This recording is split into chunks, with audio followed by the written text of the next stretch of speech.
Hey, vinyl community, welcome to another roundtable discussion with two of my very best friends in the vinyl community. We have Gary from Physical Format Rock and Roll.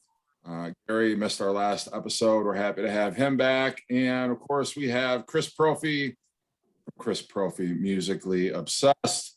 And tonight we're going to be talking about 5 of our favorite bands from the 1970s.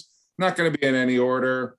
Maybe not even going to be our very, very favorite bands, but just 5 bands that we have picked from the 70s that are favorites of ours. So we're going to go around like we usually do. And we're going to start off with you, Gary, with your first pick. All right. So because this is the 70s, and in my mind, at least, I think that was the best decade for music. Pretty much ever. I don't really think, I mean, I guess the 60s might come close to comparing to it. So this was a monumental task when we said, let's pick your 5 favorite bands of the 70s. It's not like, oh, this is kind of hard. This is like a sweet baby Jesus. This is impossible. So what I like to do when I make these kind of videos with you guys is when it's hard like this, I set my own oddball parameters. So the first thing I did is I said, okay, I am not going to pick any band that had an album out before 1970. That way that eliminated a couple of my all-time favorite bands. And I thought I won't even worry about picking them. And I'm also not going to do any solo type artists. That way it just made it easier for me. It was still difficult even with that. So anyway, long-winded there, but the first band that I picked, definitely one of my favorite bands out of the 70s, and that would be the Bad Boys from Boston. I'm talking about Aerosmith, of course. Aerosmith, pretty much, when you think of the 70s, you think of Aerosmith. Ever since Steve Tyler saw Joe Perry and the boys in that club doing their version of Rattlesnake Shake, and he said, hey, I think I could work with these guys, and he was right. The 70s Aerosmith to me is the Aerosmith. I'm not saying they didn't do any good music in the 80s, because they did, but 70s Aerosmith is magic. To me, that is just blues rock at its best. I know a lot of it was fueled by drugs, but at that point, the drugs worked for them. They put out 6 albums during the 70s and 1 live album, and they're all great. I love it, from their debut of Aerosmith through Night in the Ruts. It's just great. I'm just going to show one album from each band instead of like showing a whole bunch and make it show and tell. So this, I got Get Your Wings here, which Get Your Wings and Rocks to me are pretty much perfect examples of 70s rock. So I had to include Aerosmith in this. Well, and Aerosmith were kind of the American Led Zeppelin, because they both. Yeah, I mean, they still, to this day, well, can't say to this day for Led Zeppelin, but Aerosmith to this day still, they record blues. They still show that blues rock influence that they've always had. And I mean, you had to have grown up in the 70s to really, or been around in the 70s, I should say, to really appreciate what Aerosmith meant to classic rock and roll. I mean, their songs were all over the radio. All their best songs were classics. Any one of their best songs would have made the career of a lesser band.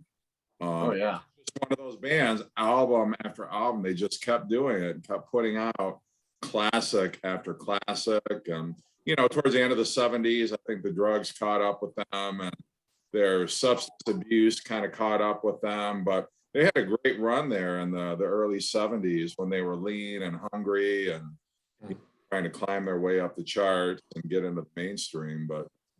And they definitely seem like a dangerous band,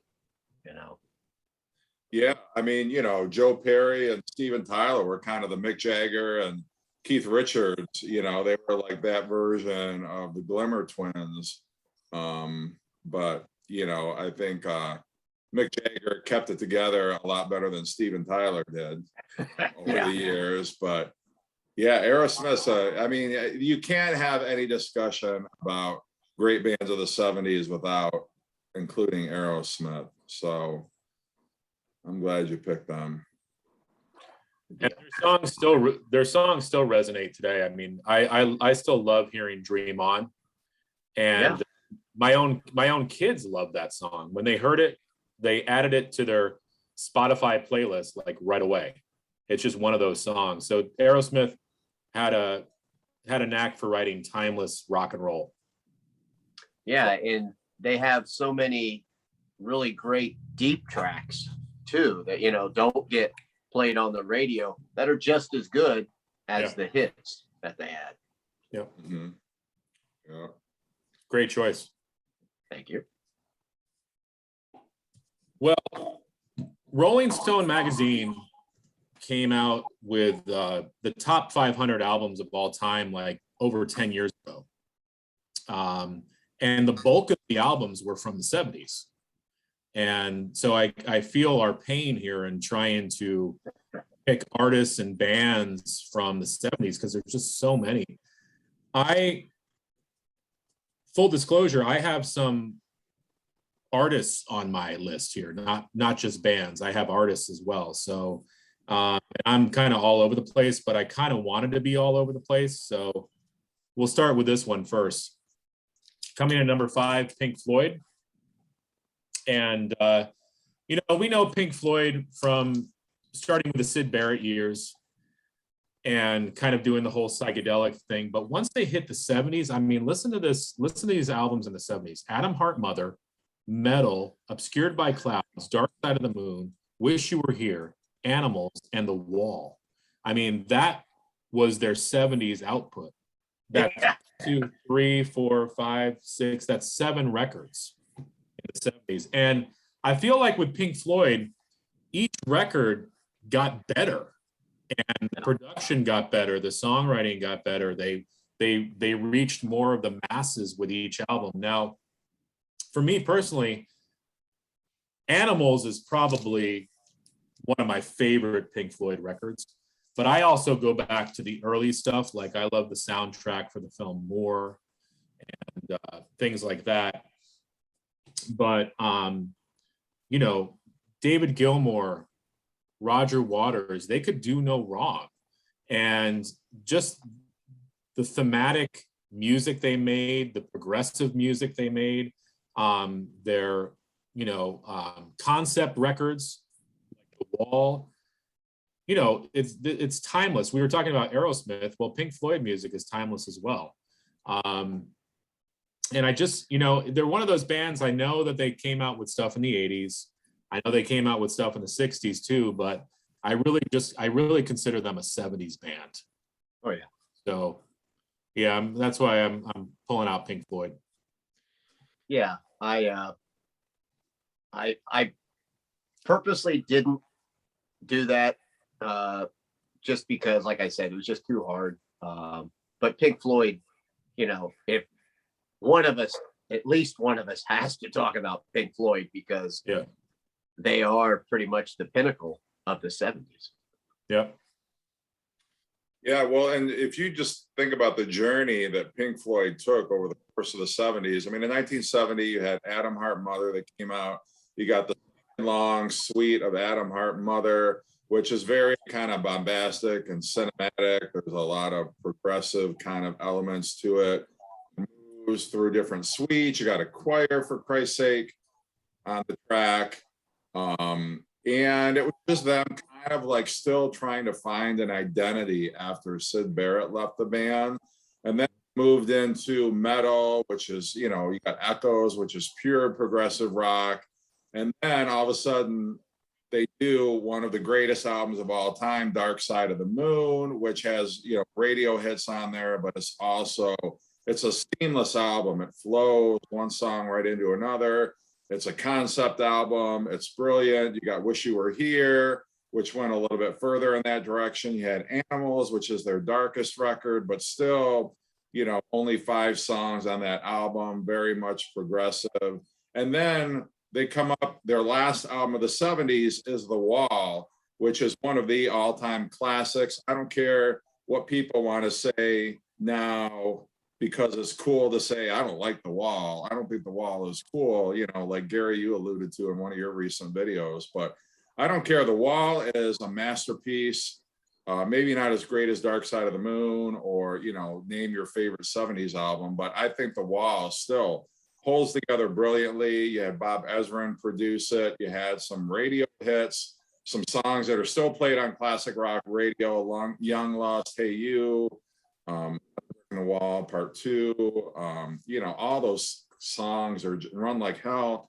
All those songs are just classic. And the journey, you know, from 1970 Adam Hart Mother to The Wall, it's just a fun listening experience, and you never get bored with it because each album is different and it goes in a, you know, a very clear direction. But yeah, Pink Floyd was going to be on my list, and I'm like, I know either Gary or Chris is going to pick it, so it's not going to be one of mine. But yeah, I couldn't agree more with that pick. Oh yeah, and you know what's crazy is, you know, Chris was saying how they had albums in the 60s.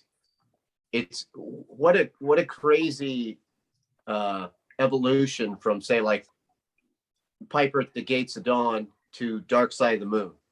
Yeah. You know, who would have thought that the band that was working on that album would come to this Dark Side of the Moon, which you pretty much allude, it's pretty much a perfect record. Yeah. And it's just so that, you know, we all know it so well now, but, you know, you can't forget the fact of when that album came out, it's like, you know, there was nothing else like this album. You know, I mean, I would think people had to be floored. I mean, I was floored when I heard it, and it had been out for however long. You know, I would think people in 1973 hearing that album, and the way it sounds so good. Also, I mean, I feel like people would have had to go, holy shit, this is Pink Floyd. I mean, they kind of alluded to it with Metal a bit, you know, I mean, that was the closest that they had done to that, but that it's just incredible. You know, Pink Floyd is just beyond incredible in my mind. Well, didn't Obscured by Clouds, wasn't that the album right before Dark Side of the Moon? Yeah. Which is, I mean, I love Obscured by Clouds, but you're right, Gary, from Obscured by Clouds to Dark Side of the Moon, it's like a total jump. Yeah. It's almost like, yeah, we're just going to put out this album called Obscured by Clouds, whatever, because we're going to really, you know, wow you with this next record. It almost seems that way. I feel like you had Metal, and then you had Obscured by Clouds, you know, which doesn't really fit with either with that or Dark Side of the Moon. It is almost like you said, okay, well, let's put this out. You know, and get it out of the way, and because guess what we've got coming up next? I don't know.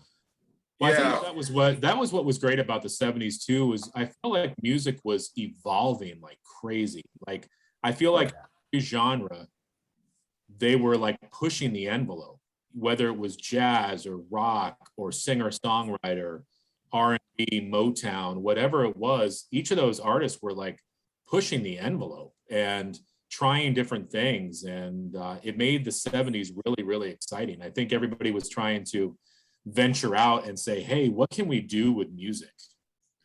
With Pink Floyd, no rules. Well, with Pink Floyd, you know, after Sid Barrett got kicked out of the band, you know, they were kind of feeling their way, and Pink Floyd used to be a very democratic kind of a band, whereby it was like, okay, Roger would come up with 2 songs, David Gilmour would come up with a couple songs, Richard Wright would come up with a couple songs, Nick Mason might even throw, you know, an idea together. And I think you see that with Uma Guma, where they kind of like, okay, everybody do a side's worth of songs. And then even on Adam Hart Mother, you had a Richard Wright song, you had a Roger Waters song, you had a David Gilmour song on side 2. And so it was very much like, okay, everybody kind of pitch in. And I think if they had continued on in that vein, I don't think you would have had a Dark Side of the Moon. I think by the time of Dark Side of the Moon, Roger Waters was very much like, okay, this now, like I need to take control of the situation. I'm going to be writing all the lyrics now.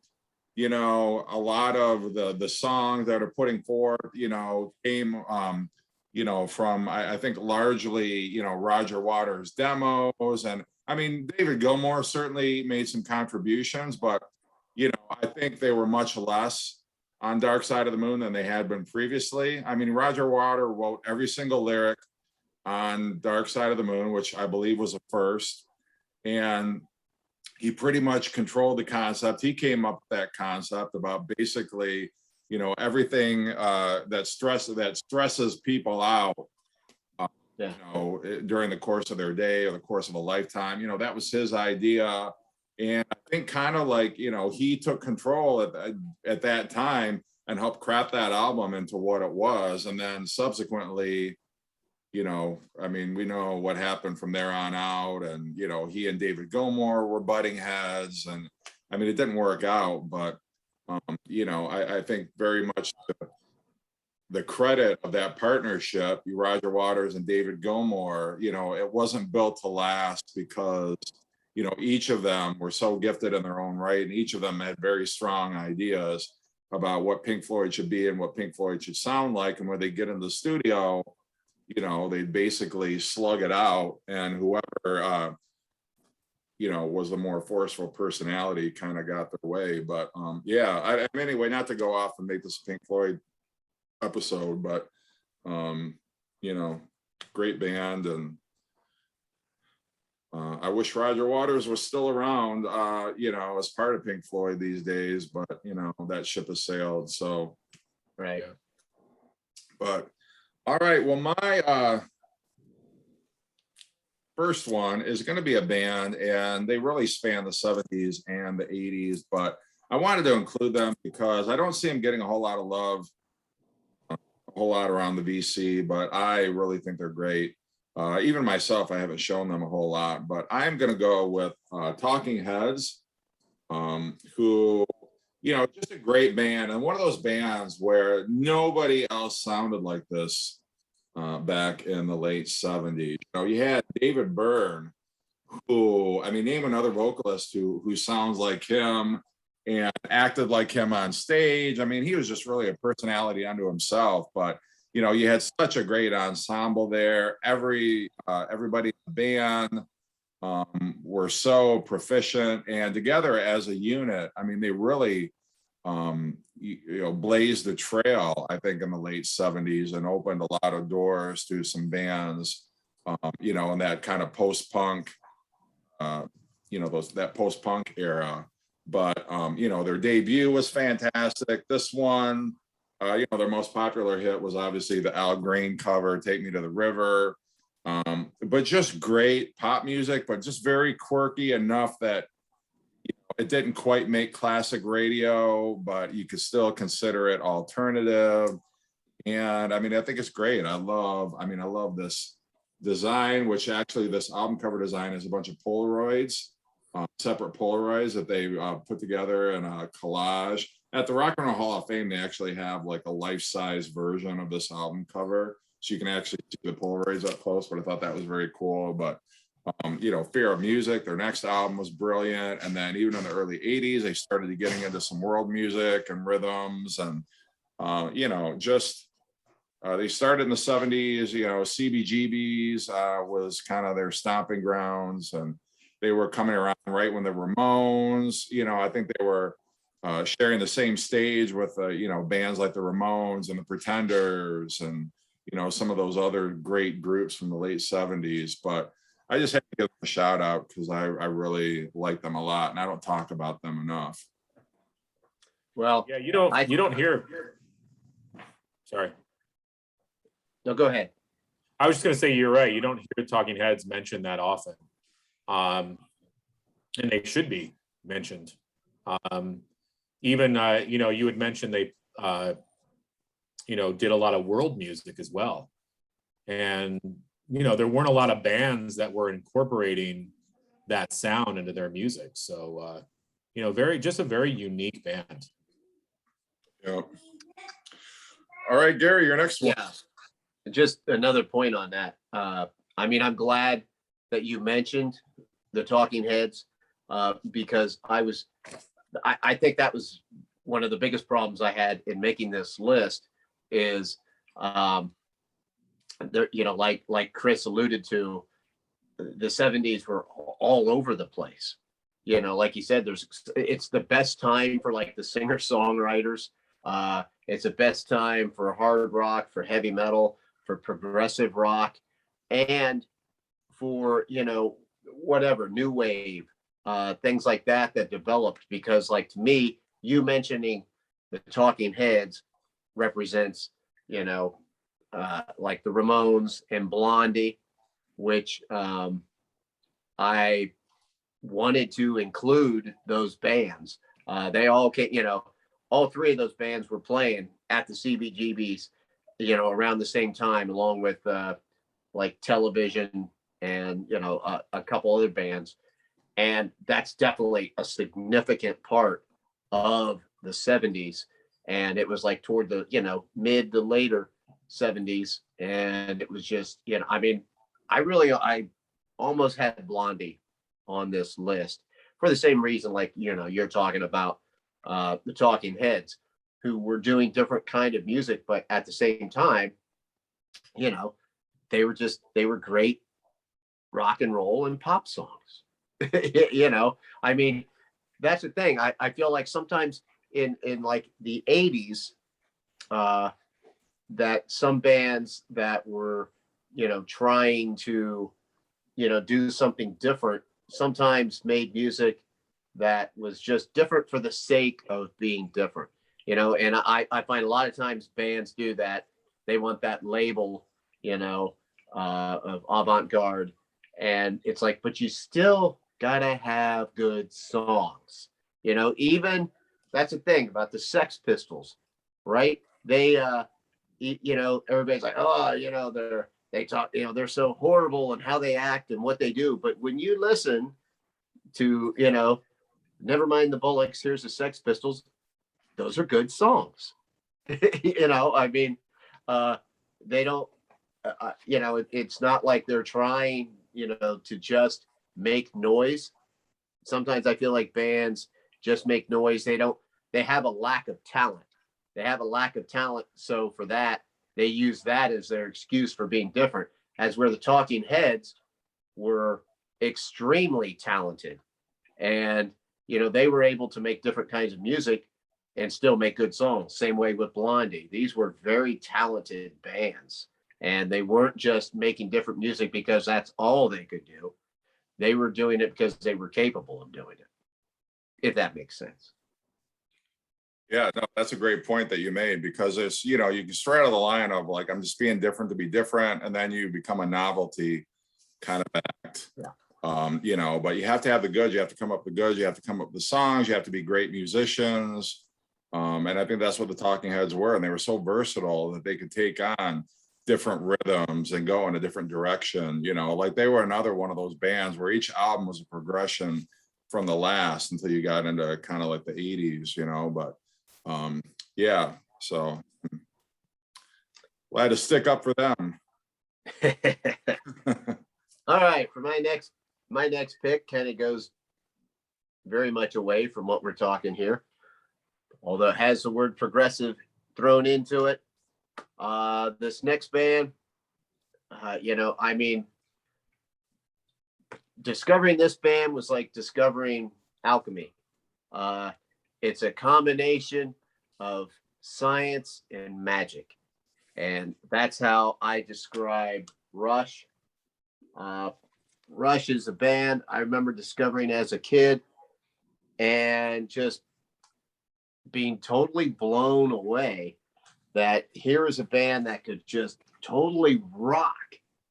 But at the same time, it's like their musicianship was just amazing. they were so tight. I mean, they were obviously, when you listen to, early 70s Yes albums, and you listen to some of the Rush albums, you can definitely hear the influence, but they had a harder edge to it. They start off with that blistering debut album, which is more, along the Led Zeppelin first couple albums, along that kind of vein. They were, obviously going that route. And then they get Neil Peart in there, and he's like, hey, let's write some different kind of lyrics, all kinds of fantasy stuff. And all of a sudden the band, well, let's make the music to match to it. Let's write these longer songs.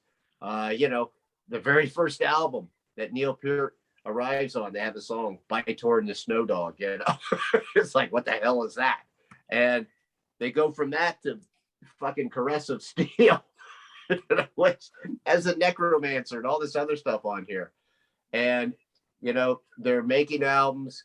It's progressive rock, but it's progressive heavy metal to an extent. I mean, in the 70s, Rush rocked with the best of them. And these albums that they did through Rush, through Hemispheres, would have been the last album that they put out in this. That was in 78. Then they go to Permanent Waves, but that's 1980. But, Geddy Lee, Alex Lifeson, and Neil Peart got to be the best export Canada had since hockey. These guys are just terrific. And to me, this is Rush. To me, my Rush is Permanent Waves and back. That's the stuff that's untouchable. Not that they didn't make a lot of other great music past that, but man, the 70s Rush is just mind-blowing.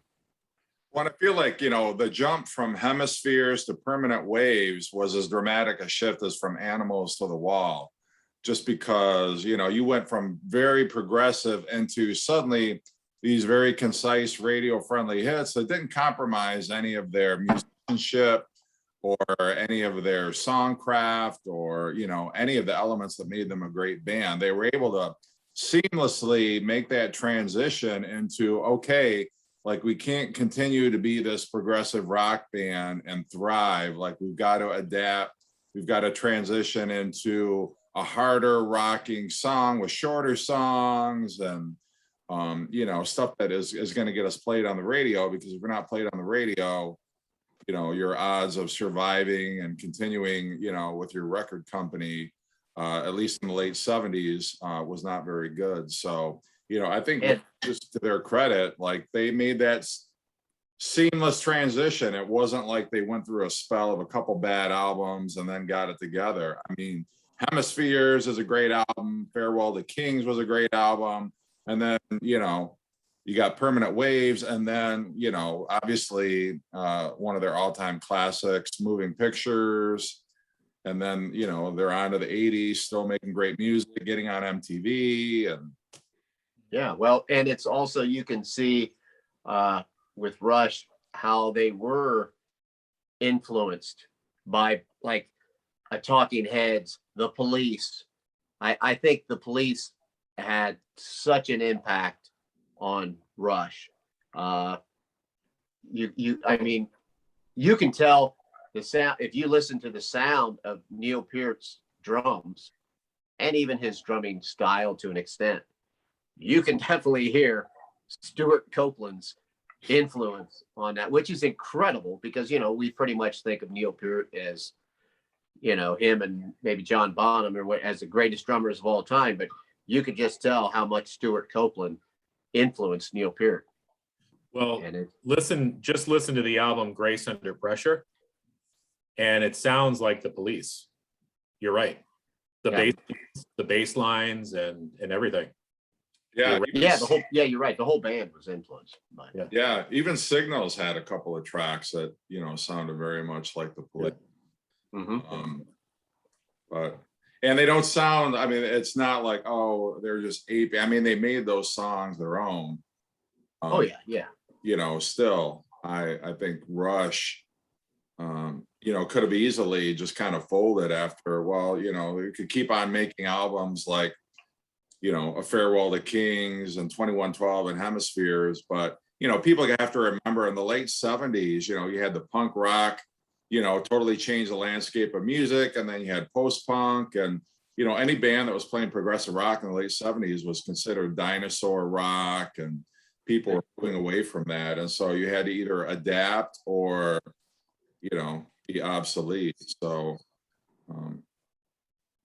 but be cool or be cast out is another way of, So, all right, Chris. All right, this one's out of left field, but I had to represent the singer-songwriters from the 70s, and I'm going with Joni Mitchell. And always been a huge Joni Mitchell fan. She started off as just straight folk music, but then she went into the 70s. She started coming out with albums like Blue and Court and Spark and The Hissing of Summer Lawns, and this album, Don Juan's Reckless Daughter. And she even came out with an album called Mingus, where she collaborated with the jazz great Charles Mingus. She brought in a lot of jazz elements into her music. She really pushed folk as far as it could go, and she pretty much developed her own style of music. She brought in the musicians she brought in. She brought in a bass player named Jaco Pastorius. He played with the band Weather Report. So she just blew the doors open on the whole singer-songwriter thing. And she kind of she made her own path. Like I said, she incorporated jazz into her music. I tried to pick some artists that I felt like, I keep saying push the envelope, but that's what I'm going for. Like these artists who kind of said, all right, this is the genre I'm in, but you know what? I'm going to see how far I can take this. And Joni Mitchell was one of those. Her voice, just the way she sang too. She just had such a unique voice. And I had to represent singer-songwriters, and I was like, do I do Gordon Lightfoot? Do I do like a Janice Ian? But then I'm like, no, you know what? I'm going with Joni Mitchell. So there you go. Little out of left field, but that makes perfect sense for the 70s, really does. Yeah. And that's like what we've been saying. That's kind of what made the 70s so great. Yeah, that's the thing. You turn on the radio and you hear, Sly and the Family Stone, and then you hear Joni Mitchell, then you hear Sabbath, and it's everything. Rush. Yeah. So yeah, no, Joni Mitchell's great, and the fact that she was pushing boundaries, and running the risk of alienating her audience as well with some of the direction she went in. It was pretty bold. She just could have gone the easy way and I'm just going to do radio friendly hits and just turn into a female James Taylor or something like that. But she didn't, she had her. Well, on this record, there's a song called Paprika Plains. It's close to 17 minutes long. So it takes up one side of the record. So yeah, I like when artists do that, when they just sort of say, fuck you, I'm going to do what I want to do. And Joni Mitchell was one of those artists. All right. Well, mine, so I'm a Beatles fan, it. And, this wasn't immediately a band that came to mind. It wasn't one that, when I started putting together a list of 5, they originally weren't in it. And then I'm kind of like, well, why not? Like, they were a band, and they were, a pretty damn good band. But I am going with Wings, Nice. McCartney and Wings. And they really were, an extension kind of the best of Paul McCartney. Started off a little rocky in the 70s, where you had the Wildlife album, which, was kind of the first time Paul had been recording with a band other than just a collection of either first album that he either hadn't recorded entirely on his own like McCartney, or a bunch of studio musicians, which was Ram. So Wings definitely got off to a rocky start. It wasn't until really Band on the Run that they really kind of hit their stride. And then they had a succession of what I think are really enjoyable albums. I mean, you've got Band on the Run, and then you've got, you know, this album, which I think is very underrated. If you like Paul McCartney, and Paul McCartney in the 70s couldn't help but just write infectious, catchy song after catchy song. And some of them are cheesy, but I mean, Paul McCartney and the Beatles wrote some pretty cheesy stuff. Hello, Goodbye, anybody? You know, but I think these albums, you know, are really solid. And I know, you know, starting with Venus and Mars, he kind of tried to incorporate more of the contributions from some of the other band members, you know, that he had. Jimmy McCullough had the song, which I think is a great song, Medicine Jar, off of here, which if it weren't for Wings, you know, could have been a hit for him in his own right. Listen to What the Man Said is a great track. And then Wings at the Speed of Sound after this. And then, you know, but I don't know, just Wings, because I'm such a huge Paul McCartney fan, you know, whatever Paul McCartney puts out, I'm going to like, but I just had to go with Wings because it is not an easy task following a band as big as the Beatles, and to try to put a band together, which none of the other Beatles tried to do, you know, and Paul's like, no, this isn't just Paul McCartney, this is Wings. And to make that successful, you know, looming in the shadow of the Beatles. And I think Paul McCartney made Wings a band that was separate from the Beatles. That wasn't just, oh, well, it's, you know, the Beatles part 2 or whatever. I mean, he made Wings successful in their own right. They had hits, irrespective of anything the Beatles had done.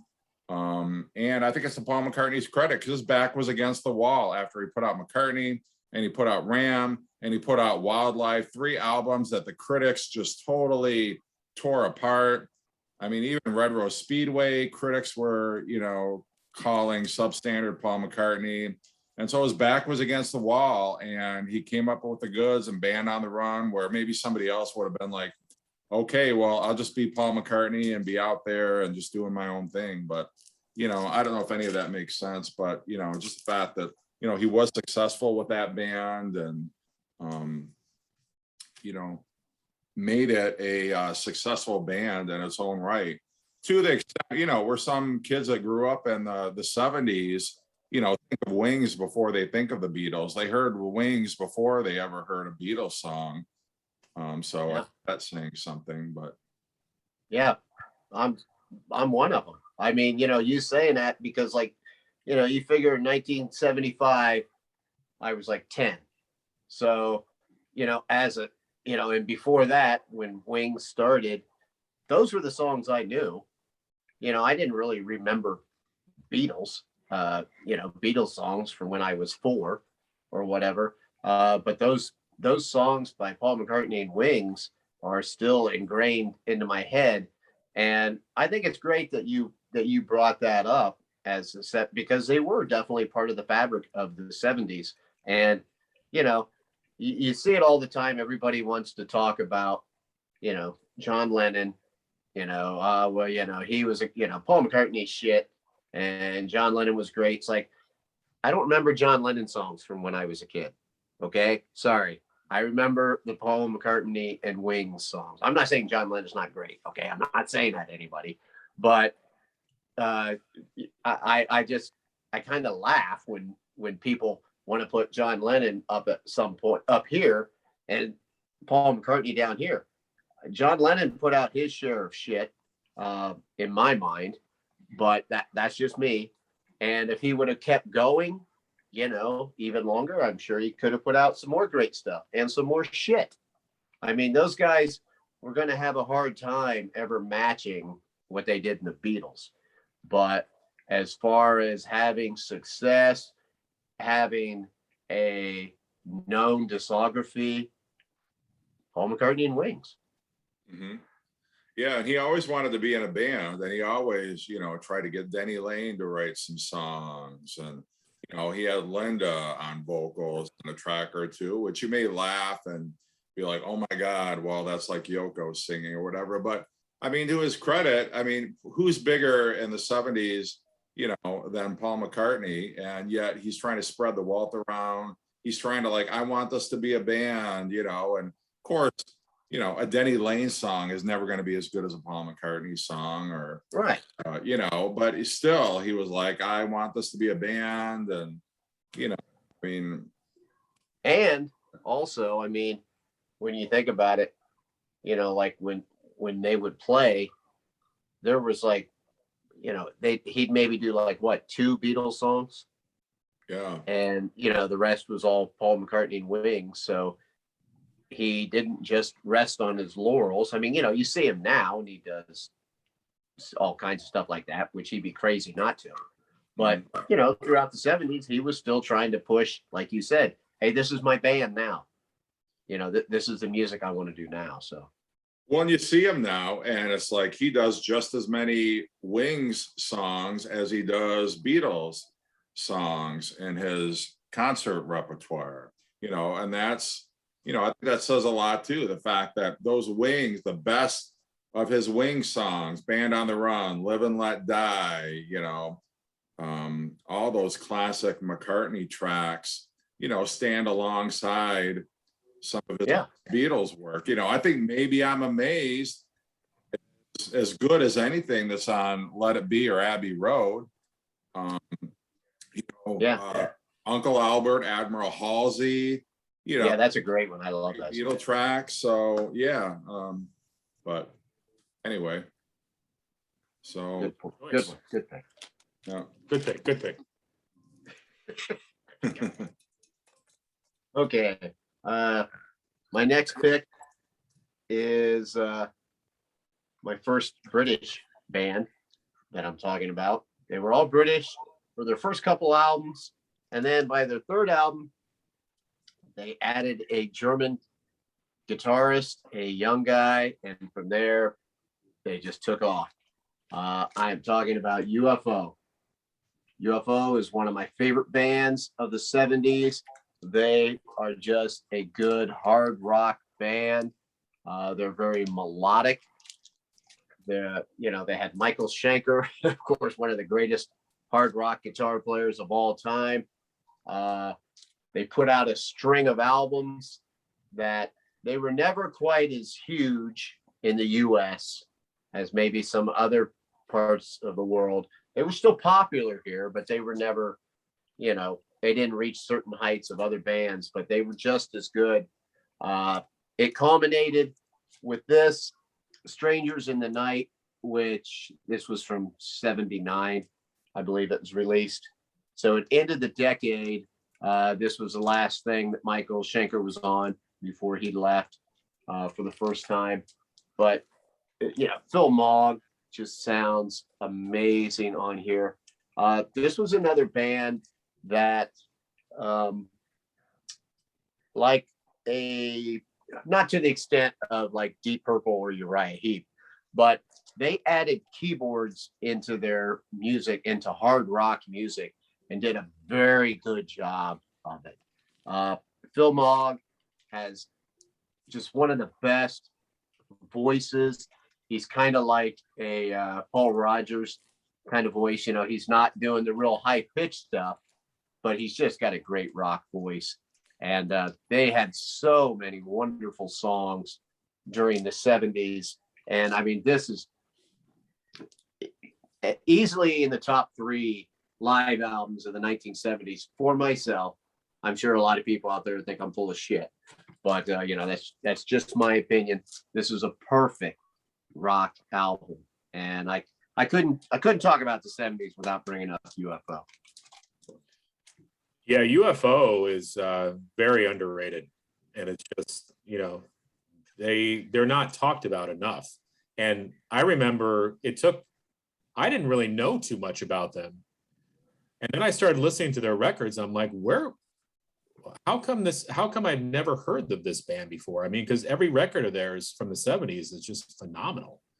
And even, their stuff into the 80s as well. But, the musicianship, the songwriting, they should have been bigger than they were. Yeah, they really should have. And they even, they had the Paul Chapman era next, and then the last however many years they had Benny Moore, which you've got. I can't remember which album. I know you have one of the last UFO albums, and even that, even at that point, still making really good music.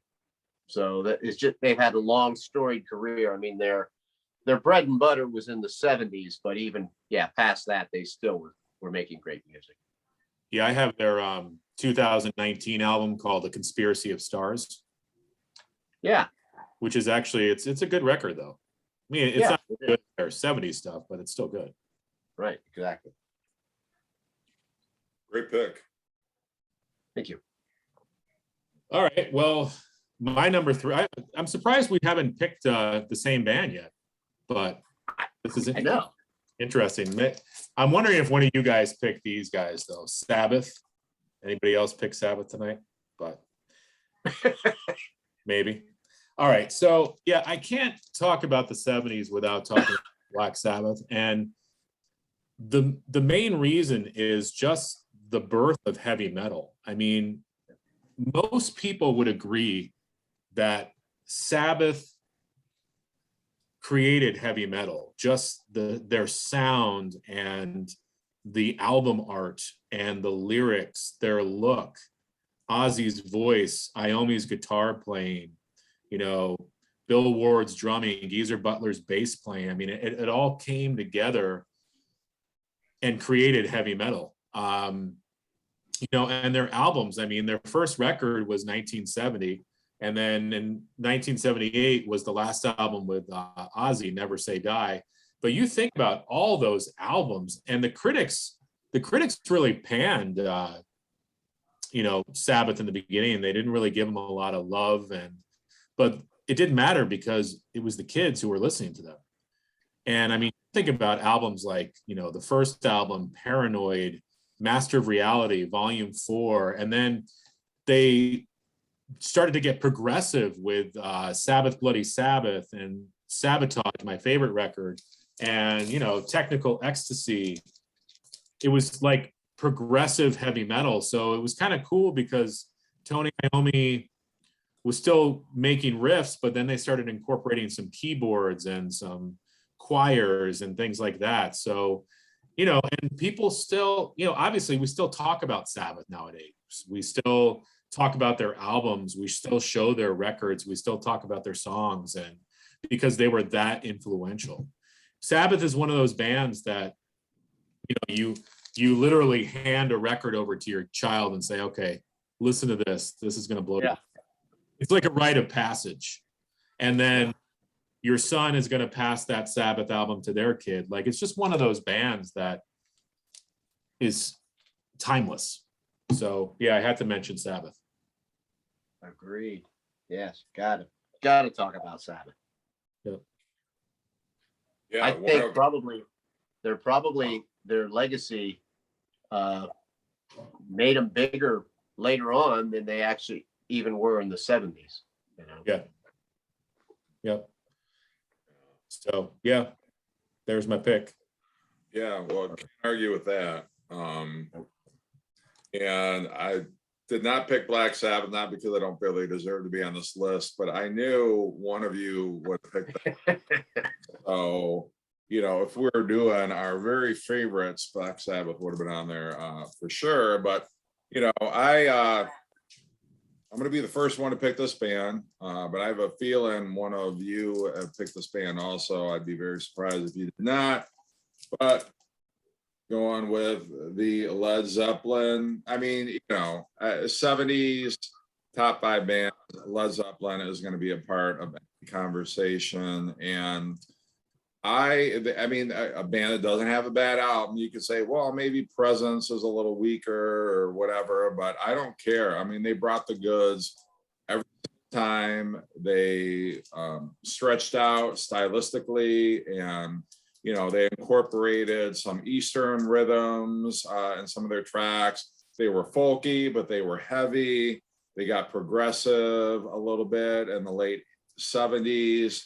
They were incorporating more synthesizers and keyboards, and but just classic rock and roll. And I know I don't have to convince either of you. I don't have to convince anybody watching this video right now, but Led Zeppelin are just one of those bands that never put out a bad album.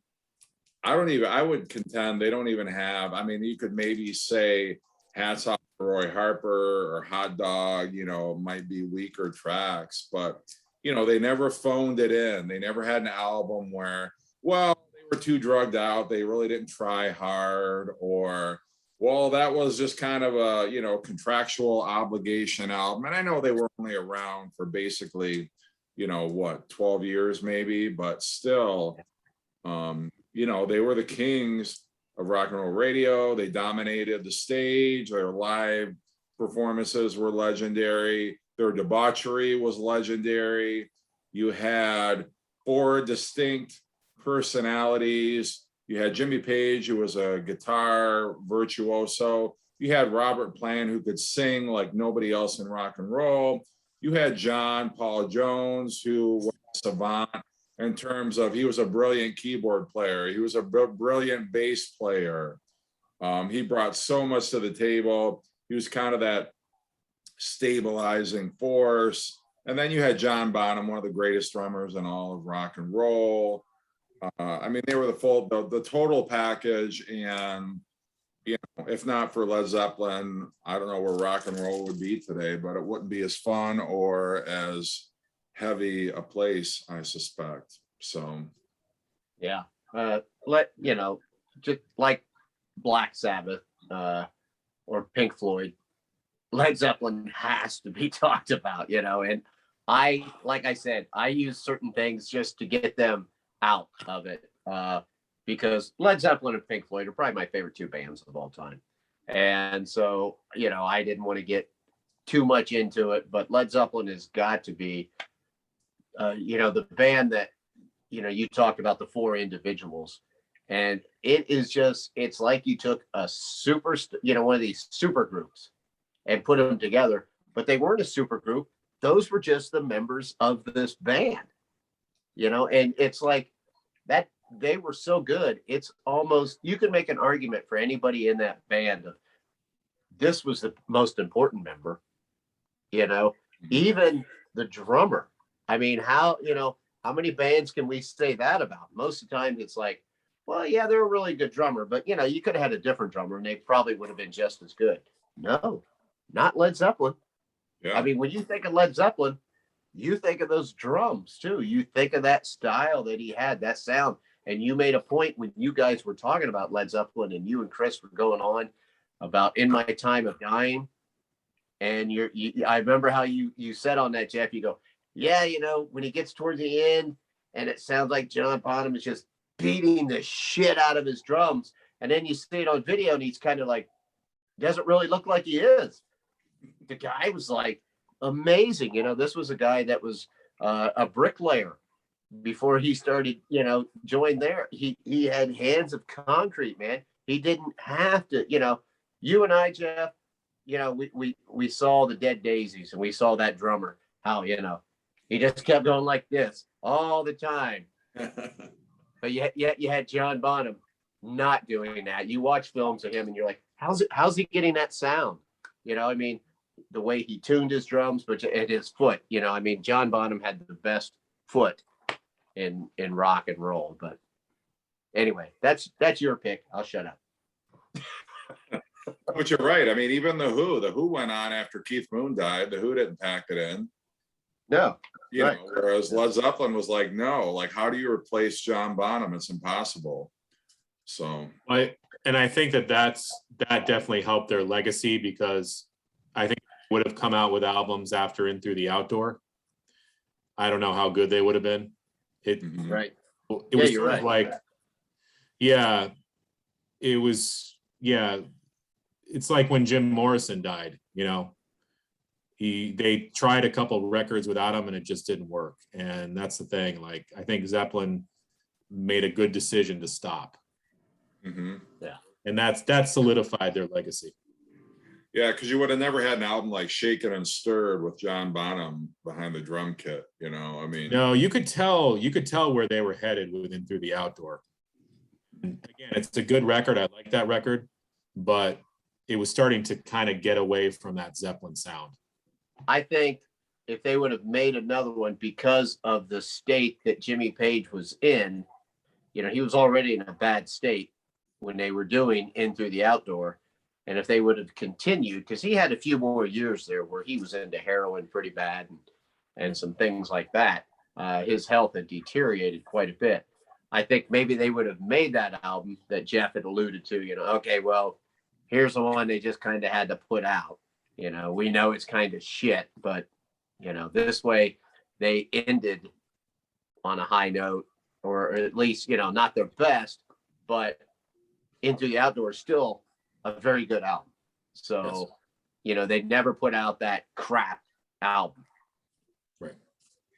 Well, and I think they packed it in before they ever got to that point where they could have made an album like that. And I think you're right, Chris, because you had, John Paul Jones. Really, I think In Through the Outdoor is a John Paul Jones album because Jimmy Page was not in any condition to kind of, contribute like he had in the past. And so side 2 of that album definitely is John Paul Jones all over the place. You got heavy on the synthesizers, the keyboards, not a whole lot of guitar dominated stuff on that record. And, who knows what the next album would have been like. And, I don't know, but yeah, well, I mean, we'll never know. We can only speculate, but I'm glad they packed it in when they did. So we didn't have them kind of, stumbling around, putting out embarrassing records and, tarnishing their legacy. So, all right, Gary, what are we on, number 2? Yeah, I am going to change my pick real quick, and I am not an expert on this band, but Chris already used my number 2 pick, so I'm going to throw in Jethro Tull. Nice. I think Jethro Tull was one of these bands that, we're talking about how the 70s were unique and kind of all over the place. Well, here's a band that definitely fits that bill, right? Their main guy plays a flute, and these albums I have, I'll be honest, I have just recently been getting into Jethro Tull more. Growing up, I never listened to them. I just considered them like some kind of old hippie band or something. But these guys have such a unique sound. I think Chris, you showed that album, Songs from the Wood, and I found a used copy of that. And, I started listening to that because really the only thing I knew was the Aqualung album. And I was listening to that, and at first listen, you're kind of like, what the hell is this? And then the more you listen to it, you're like, well, this is pretty cool how they're doing this. They're like combining folk and rock, and then they have an album like a Passion Play where it has like storytelling in it, and they just have they're all over the place, and they're so unique. And to me, it just smacks of the 70s. Here's a band that, did all their, greatest stuff in a decade where it's okay to do anything you want. I mean, think how it is. We're talking about Jethro Tull.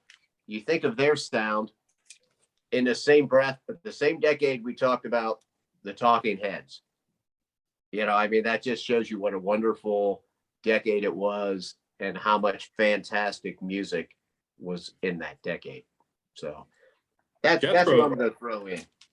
That's Jethro a great Tull. Choice. Yeah, Jethro Tull is great, and it's hard to sort of pigeonhole what their sound is. You can't, because like you said, they started off as a blues band, and then they moved into like Aqualung is like more heavy.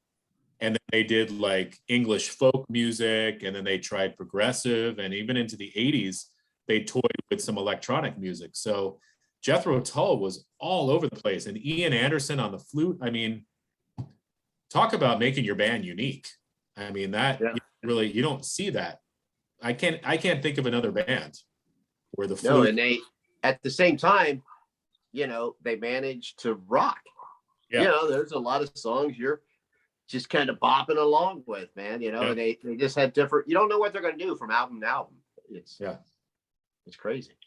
Well, and they started out very heavily, you know, into the blues, much like Fleetwood Mac started out, where they were doing a lot of blues covers. And I mean, they were on the Rolling Stones Rock and Roll Circus, you know, back in '68. That's how early, you know, they got their start. But back then they were doing, you know, a lot of heavy blues kind of material. And, you know, they progressed over the years to kind of branch out and do a variety of different things. But When they're on the Rock and Roll Circus, isn't that during that brief time when Tony Iommi was in the band?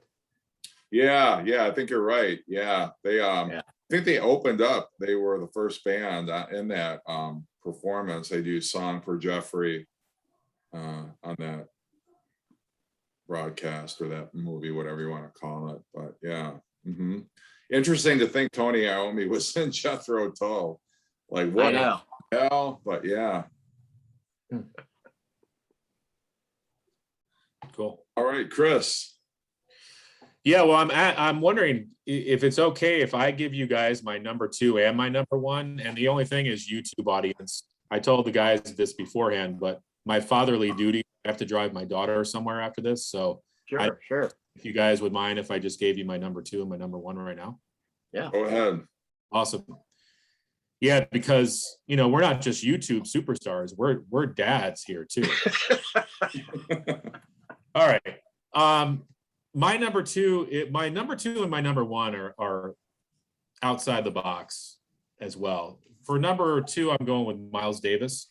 Now, Miles Davis, his 70s output is my favorite stuff from him.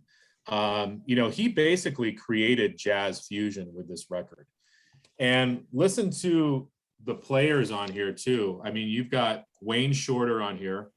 You've got Chick Corea, Jack DeJohnette, Dave Holland on bass, John McLaughlin on guitar. I mean, those guys went on to even further explore jazz and how far they could take it.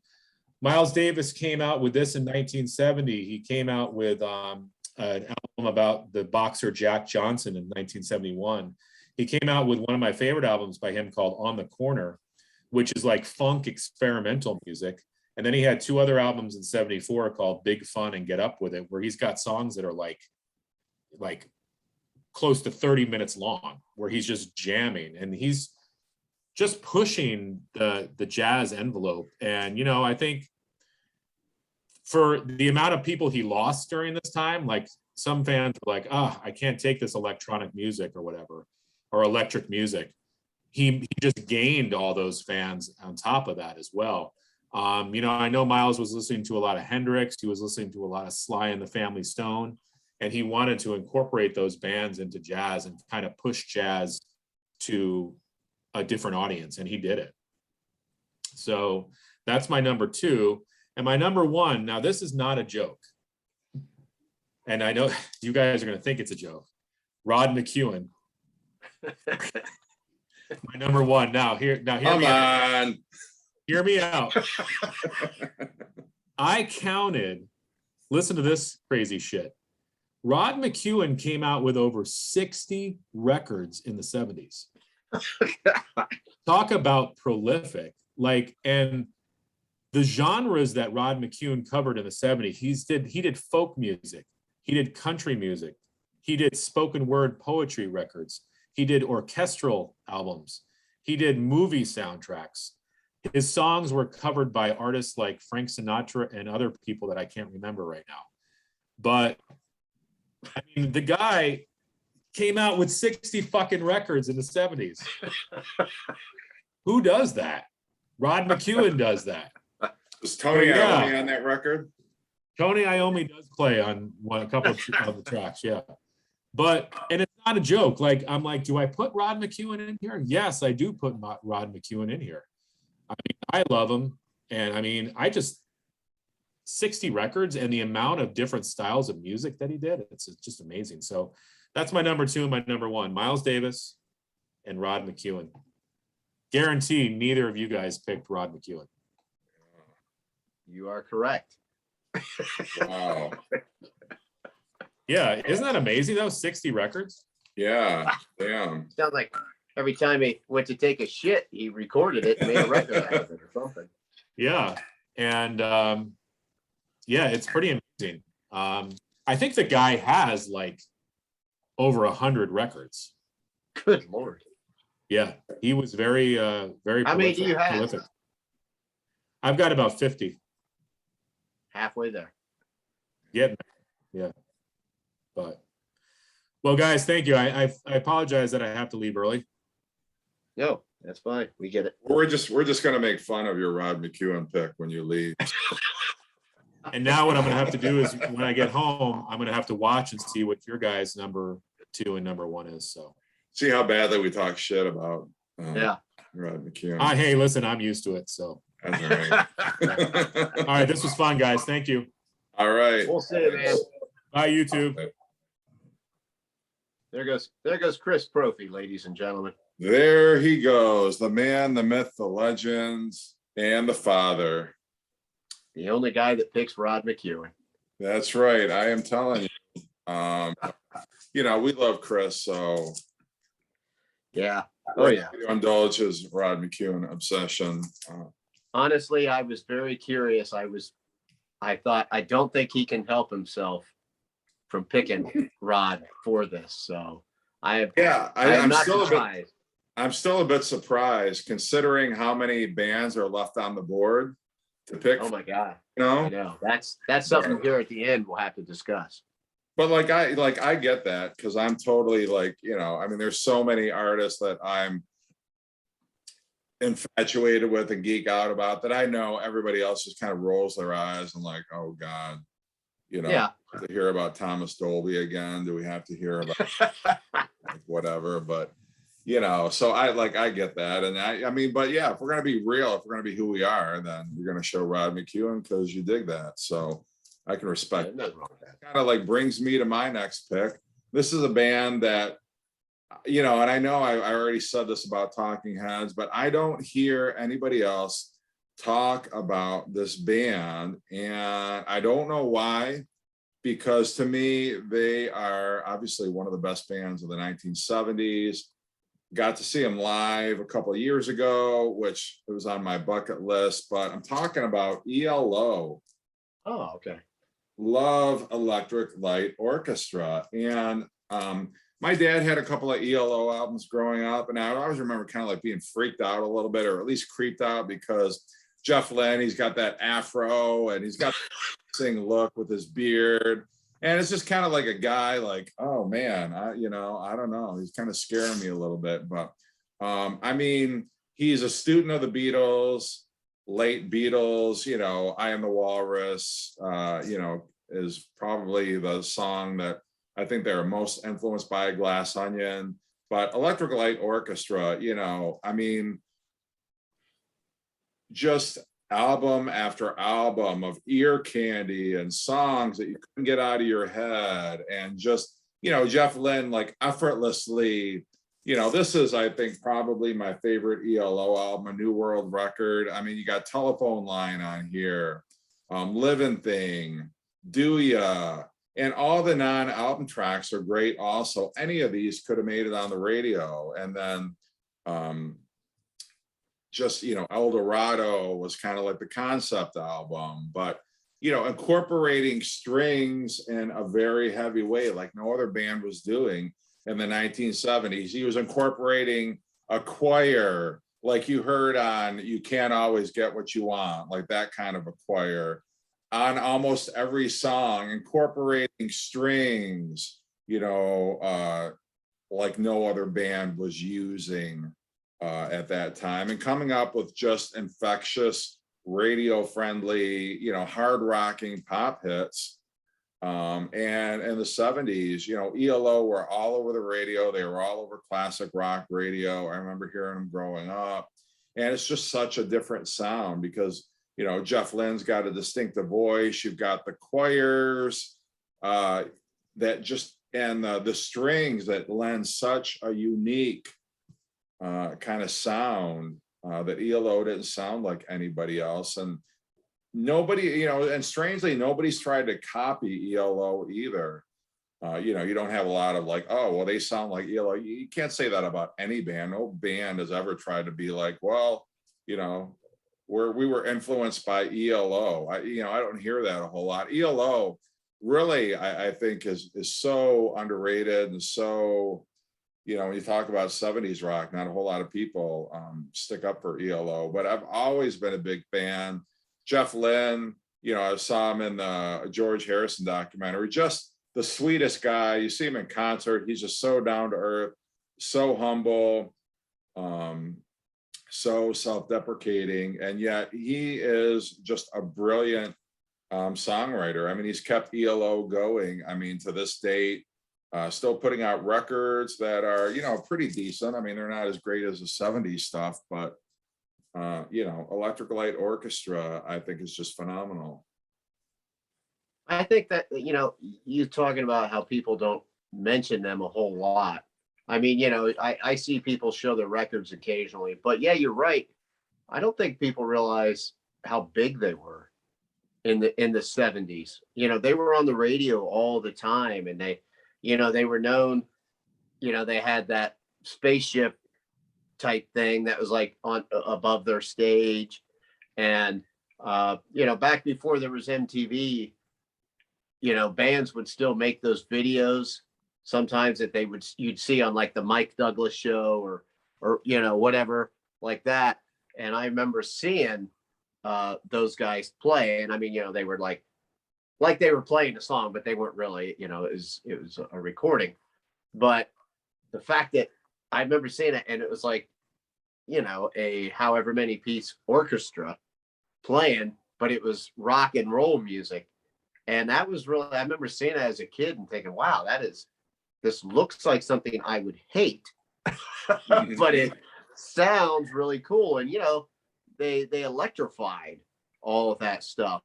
And it's funny with Jeff Lynne that, you know, he produced this sound, this layered sound.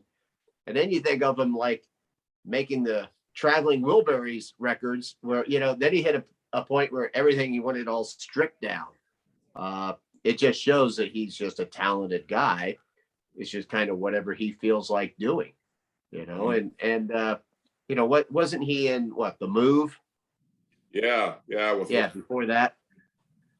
Yeah, so it's, yeah, ELO definitely, yeah, I don't want to say that they're forgotten, because they're still popular, but I don't think that younger people maybe realize how big they really were in the 70s, how they were on the radio all the time, just hit after hit, you know.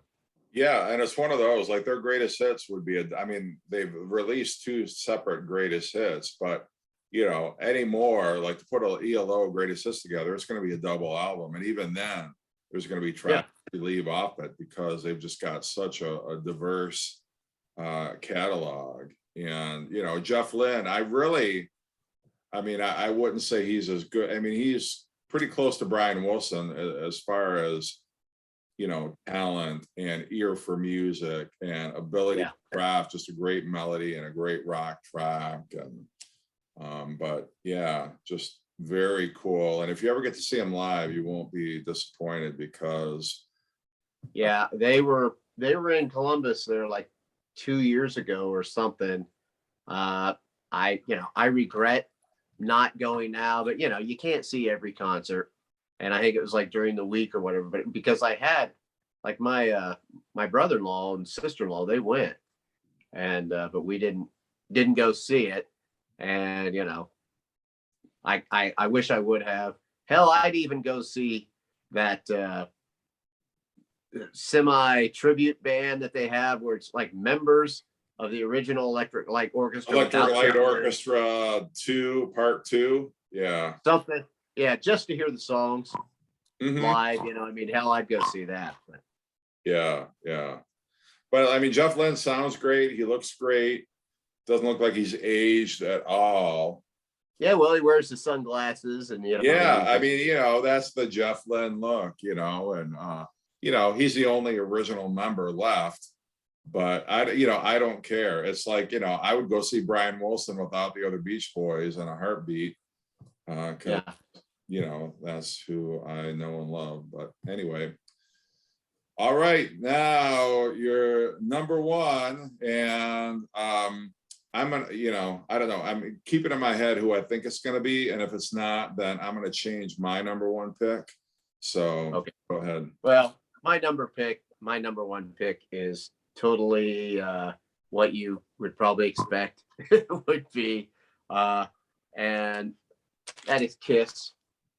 I went for Kiss for number one because, like I said, I took Led Zeppelin and Pink Floyd out of the mix.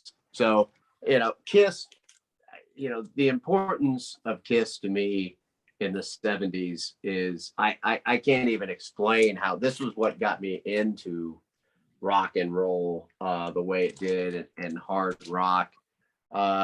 These guys put out 7 studio albums in the 70s that I loved, 4 solo studio albums, 2 live albums. They were very prolific during that time period. The Kiss Alive album, yes, it's been doctored up and all that stuff. Still one of the best live albums of all time in my mind that I can listen to. And I can take any of those albums from the 70s and listen to them from start to finish. They're all great albums in my mind. These guys were like superheroes back then at that time. I just loved them so much. And what's funny though, I was thinking about, because I talked about Aerosmith, and you had Kiss with the makeup and the blood and all that stuff, but I've never seen pictures, and I thought Aerosmith was a band that looked scary to me because these guys look like strung out drug addicts. They didn't need makeup to look scary. Yeah But I know you're a Kiss fan. We're all Kiss fans, and their stamp was definitely on the 70s. And there was for a couple of years there where they were super huge. I mean, they were so popular. Like, you had Cream magazine where they would have the readers poll, best singer, best guitar player. I mean, Peter Criss was winning best drummer, for God's sakes. This is Peter Criss winning best drummer over, guys like John Bonham and Keith Moon and Carl Palmer. Just, it's just stupid shit because they were so big. Unfortunately, that's what broke them up. They all got the egos, and they all thought they were the most important member and didn't want to work together with each other. All thought they should get this. I mean, Peter Criss's head, exploded. He thought he was much better than he was. He had the hit with Beth. The hit with Beth was like one of the best things and probably one of the worst things that ever happened to Kiss in the 70s, depending on how you look at it. But I have, it's a cliche, but I got to pick Kiss for the 70s. Well, if you didn't, I was going to, so that's why I'm like, it's one of those bands I'm gonna pick because I know Chris and Gary, one of you was gonna have it, and that's why when Chris didn't, I'm like, oh geez, well, that's got to be Gary, But no, but like growing up in the 1970s, even if you weren't like a music fan, I mean, just you were drawn in by the whole. Oh yeah. Look at these guys. They look like superheroes. And I mean, they really, and those were, they were like the Beatles crossed with comic book superheroes because, Gene Simmons and Paul Stanley are 2 of the biggest Beatle fans you'll ever meet. And Gene Simmons is one of the biggest comic book fans you'll ever meet. And he's always said in interviews, I wanted Kiss to be the band that I wished I could have seen growing up, you know. And so he knew what attracted people. It's the live act, it's being outrageous, it's dressing outrageously. And yet, you know, their songs were so catchy because they had that Lennon McCartney influence in their sound. So not only did they look great, not only were they the coolest band that you would ever go to see live, but they were songs that would stick in your head. They were songs that had great songwriting and great pop sensibilities to them, although they rocked very hard. But you had that Lennon McCartney, you know, influence that was always there for them. And so, you know, if you couldn't get down with the way they looked, you could get into the music. If you didn't care for the music, then you wanted to go and see them breathe, Gene Simmons breathe fire and spit blood, and see Ace Frehley do amazing things, you know, looking like a space alien, and just the whole, I mean, they were the total package back in the 1970s. And, you know, they knew how to merchandise so well. I mean, everybody had a Kiss lunchbox. Everybody wanted to be Kiss for Halloween. They went to, you know, everybody, you know, watched the Phantom of the Park movie, and you know, they were all, I mean, they were, you know, I don't think it's any exaggeration, the biggest band of the 1970s, because you know, they knew what people wanted to see, they knew what songs would get on the radio and what would, you know, make a great album. But yeah, I mean, it's always been to me that, you know, the 70s Kiss has always been Kiss to me. The four original members, Peter, Ace, Gene, and Paul. But, you know, obviously they've had a long life beyond that. But I think that also, like, there's like people that are a bit older than me, were kind of turned off by Kiss though, because of the image and everything. And it's funny because, like, really, you know, in my mind, I know a lot of people totally disagree, but in my mind, you know, you take away that makeup and stuff, and they still had these great kick-ass rock songs that match up there with, you know, a lot of these other bands that older guys, you know, hold in such high esteem. It's like Kiss matches up with them musically. You know, I'm sorry, yeah, okay, nobody in the band was a virtuoso per se, but just a talented band, like you said, wrote catchy hard rock songs. mm-hmm. Yeah, no, I mean, absolutely. And you know, I think that they, you know, Gene and Paul had also talked in early interviews about the fact that, you know, when you're a Beatles fan, you knew who John, Paul, George, they all had distinct personalities, and that's the way Kiss was.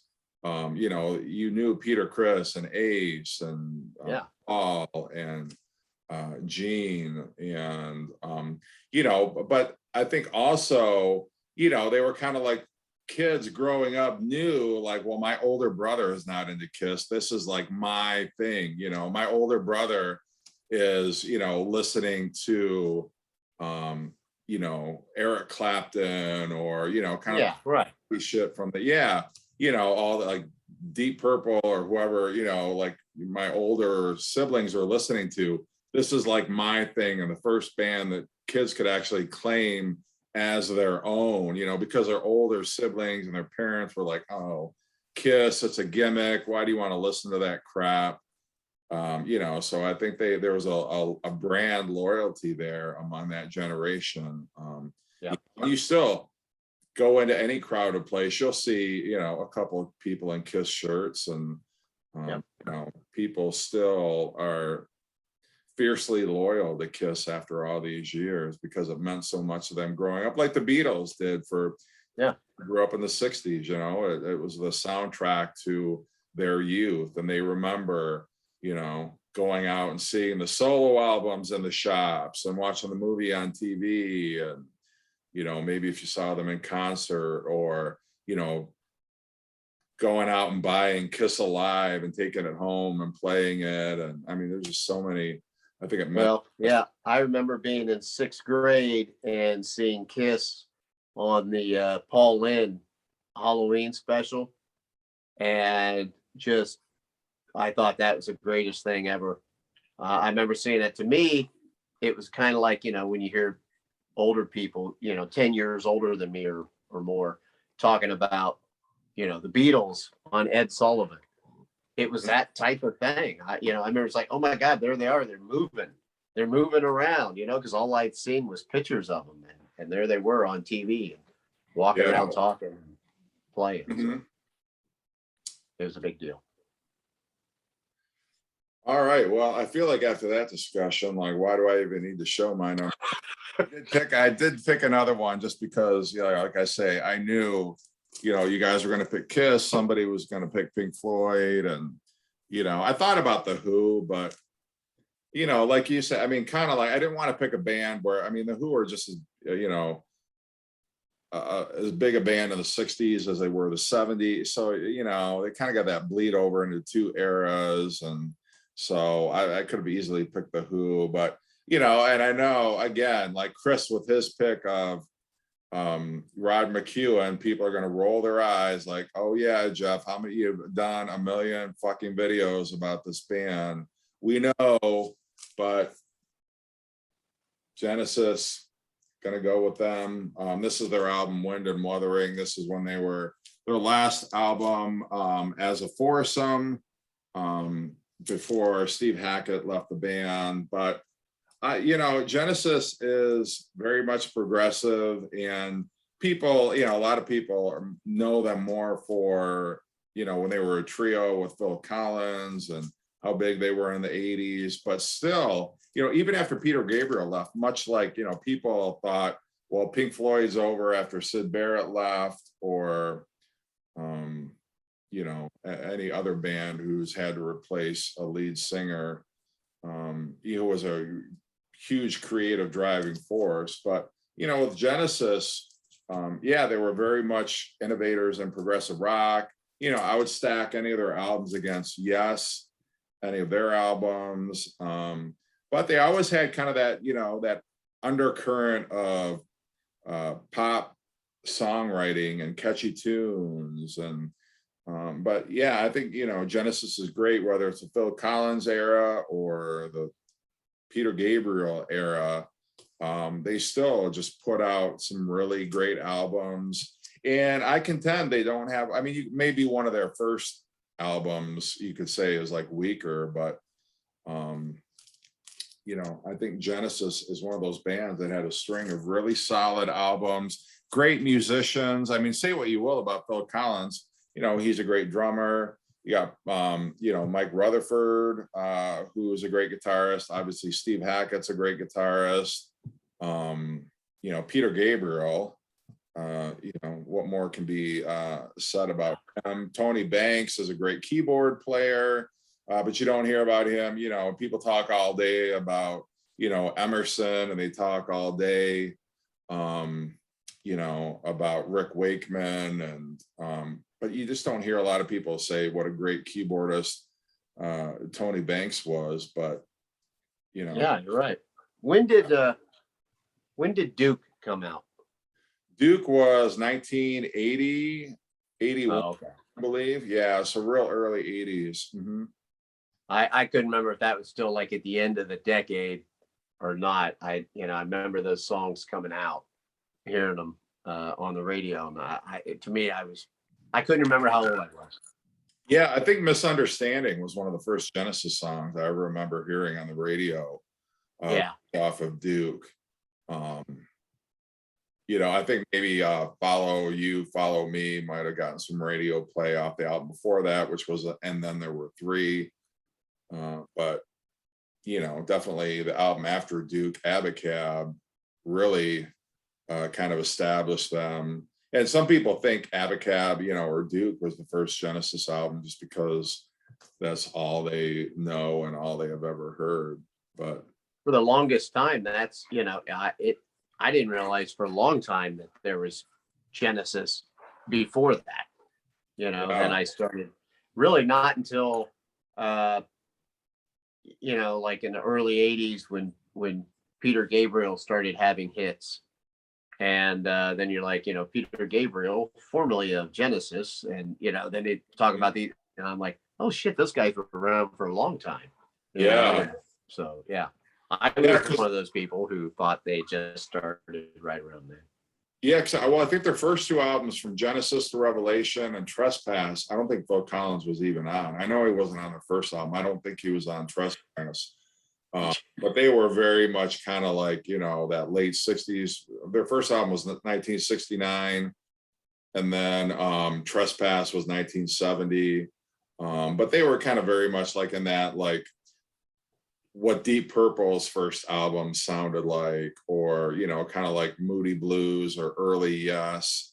You know, they were kind of in that late 60s, like the whole hippie hangover. And then they started to develop more of a progressive kind of a sound. But yeah, long career. And, you know, but 70s, there's a lot to love, a lot to discover from Genesis. Yeah.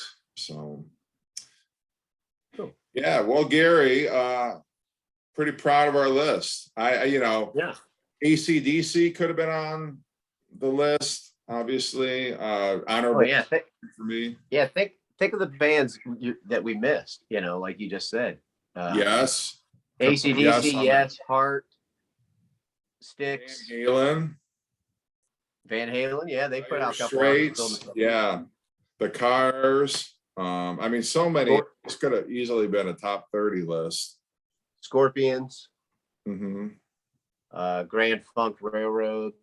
You know, it's just Allman Brothers. You know. Cheap Trick. Yep. Yeah, Cheap Trick, very easily. Boston. Yeah. Bob Seger, Yep. Bruce Springsteen, Yeah, David Bowie, Alice Cooper. I mean, Alice Cooper. Yeah, for sure. Yeah, so many of them. Well, yeah, people it's in the just a comment great. section are going to remind us. Blue Oyster Cult. You know, Yeah, Carpenters. Fleetwood Mac. Yeah, but yeah, well, there's going to be, you know, you had to pare it down to Grateful Dead. I'm sure people are gonna. Yeah. Why do you have Grateful Dead on there? But you know, whatever. Can't please anybody. But so, well, Gary, it's been a pleasure, an absolute pleasure. As always. Yes. So thank you everybody for watching. And, you know, next week we'll have another very compelling, entertaining episode. And there may be 4, 5, 3, may just be me. You never know. That's the beauty. That's the excitement of tuning in. But everybody take care. See ya.